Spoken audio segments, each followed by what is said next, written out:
YouTube was down with this boys there and I'm back with another one, man. Breaking news. Teofimo Lopez officially announces moving up to 147. And I guess Brian Norman Jr. will be his next opponent for the I don't know which belt he has, but let's get it. What's good, YouTube? It's your boy, Blue Blood Sports TV, back at y'all with another one. So, now you have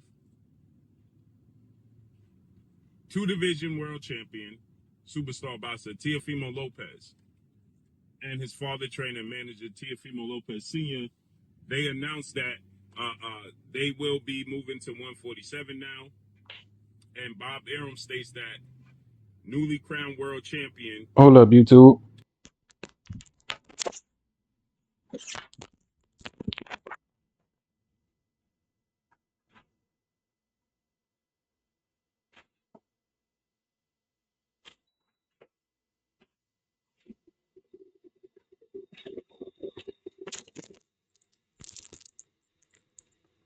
It's hard to explain what just happened, man. Let's get it. We don't edit shit. Brian Norman Jr. is the next fight they're looking to make for Teofimo Lopez. Now, Teofimo Lopez is calling out Terrence Crawford aggressively, but he knows that fight is not happening, right? He's saying that if Terrence Crawford truly believes that he's easy work and Terrence Crawford views him as light work, so on and so forth, then, he would definitely take the fight, right? If I'm easy work, that old reverse psychology. If I'm easy work, then fight me, right? But he knows Terrence Crawford has bigger fish to fry. Terrence Crawford is not looking to fight Teofimo Lopez. So Bob Arum saying that Brian Norman Jr., who just became a world champion, is going to be Teofimo Lopez's next opponent, right? And guess what? Brian Norman Jr. is a terrible matchup for Teofimo Lopez. Terrible matchup for Teofimo Lopez. Okay, Brian Norman Jr. is very skilled.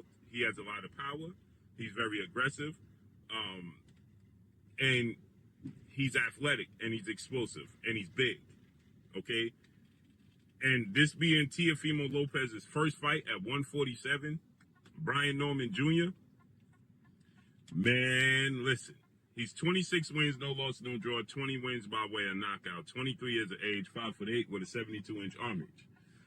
He just beat Giovanni Santillan, and he is now the world champion, the WBO champion at 147. Right now, it'll tell you that it's the interim champion, but he's the champion. Terrence Crawford is vacating those belts. Okay, so Brian Norman is the WBO welterweight champion. He's about now in stature, size similar to Terrence Crawford. Terrence Crawford got longer arms.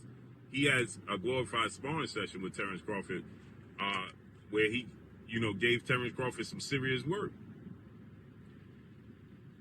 But Terrence Crawford has a wiry frame. Brian Norman Jr. has a more stocky frame, right? He's just a more stocky, Yeah, if strong. we look at Brian Norman right now, it don't look like he have a crazy wingspan on him, but he got wide shoulders. Look like he got a thick neck, paws, and he got a stocky frame. So I would compare him to like a Sean Porter type of build. And he athletic, so I give him like a Sean Porter comparison. I don't know how tall he is. He might not be as short as Sean Porter, but he definitely built like him. So he built like a Jerry Anderson. If Jerry Anderson was a welterweight, that's what he built like. Big baby. he built like Jerry Anderson, bro. Stronger type of build than Terrence Crawford. Terrence Crawford has a wiry frame, right? That's going to be a tough fight for Teofimo Lopez at 147. And let me tell you why. If you can't get Brian Norman's respect with your power, you're going to be in trouble, right?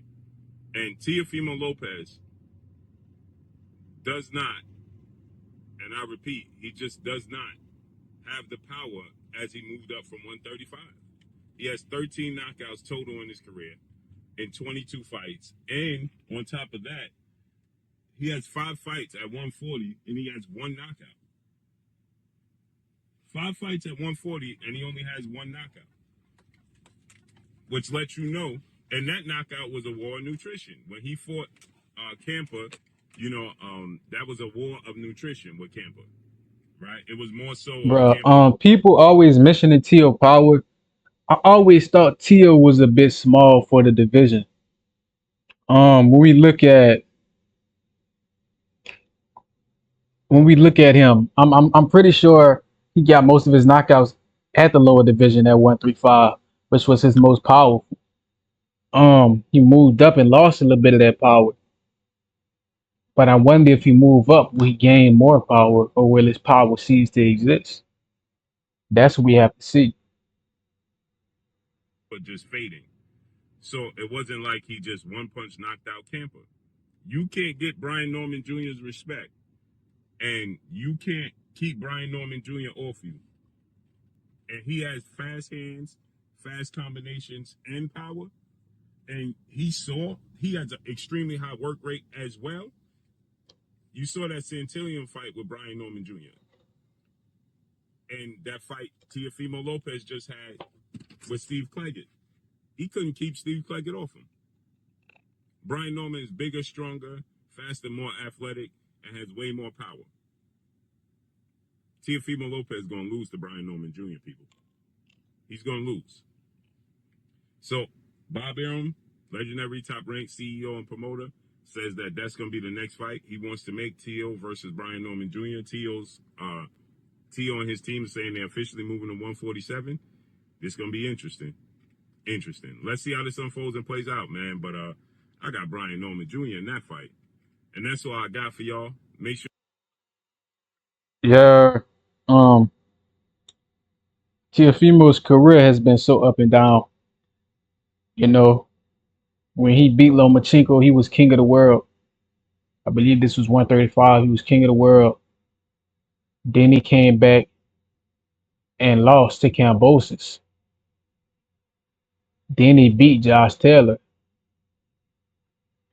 And that was those swing fights that were just so random. So it's just it's just awkward because he has so much potential, but his consistency is terrible.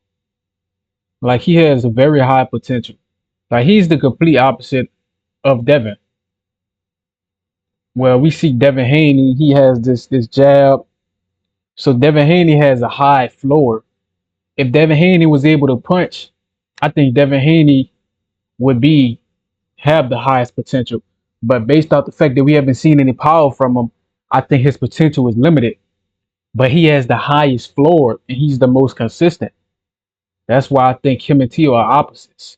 When you blessed with so much talent, how far can you go with it? You know?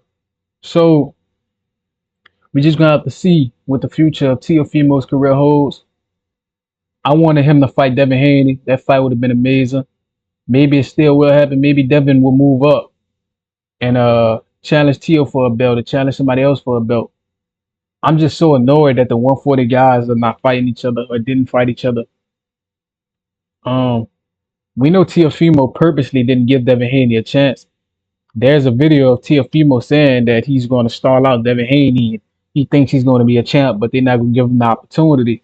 And we know that those words age like milk. They age terribly because Devin Haney became the undisputed champion of their division, of their era, in a division where he was not supposed to do that because they all was behind the scenes trying to stall him out and not giving him opportunity. So we know why that happened.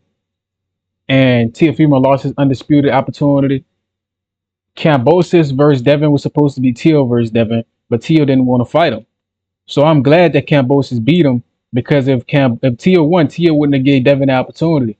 So man, we just got to see what the future holds, man. Like, comment, subscribe, share this shit to the ends of the earth. Until next time.